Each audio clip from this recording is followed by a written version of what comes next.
আমেরিকার একটা স্কুলে ছোট বাচ্চাদের ক্লাস নিচ্ছিলেন একটি খ্রিস্টান ম্যাডাম। ক্লাসের ফাঁকে সে বাচ্চাদের জিজ্ঞাসা করলো, আচ্ছা বাচ্চারা, তোমরা বড় হয়ে কে কি হতে চাও? তখন সব বাচ্চারা এক এক করে তাদের জীবনের লক্ষ্য বলতে লাগলো। কেউ বলতে লাগলো আমি পাইলট হব, চাঁদের দেশে যাব। কেউ বলতে লাগলো আমি ডাক্তার হব। কেউ বলতে লাগলো আমি ইঞ্জিনিয়ার হব। কিন্তু ম্যাডাম খেয়াল করলো ক্লাসের কোনায় একটা বাচ্চা চুপ করে বসেছিল, সে কিছুই বলছিল না।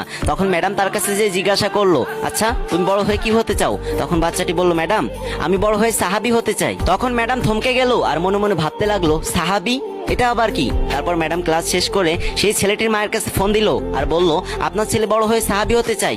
আচ্ছা এই সাহাবীটা কি জিনিস? তখন ছাত্রটির মা ম্যাডামকে বলল, ফোনে সাহাবী চিনানো যাবে না, আপনি যদি আমাদের বাসায় আসতে পারেন তাহলে আপনাকে সাহাবী সম্পর্কে সমস্ত ধারণা আমি দিয়ে দিব। ম্যাডামও কিছুতেই ওই সাহাবী জিনিসটা ভুলতে পারছিল না, তাই সাহাবী সম্পর্কে জানতে পরের দিনই ছাত্রটির বাসায় গেল। তখন সেই ছাত্রর মা সেই ম্যাডামকে নবীজি এবং সাহাবাদের জীবন কাহিনী খুলে বললেন এবং তাদের জীবন কাহিনী শুনে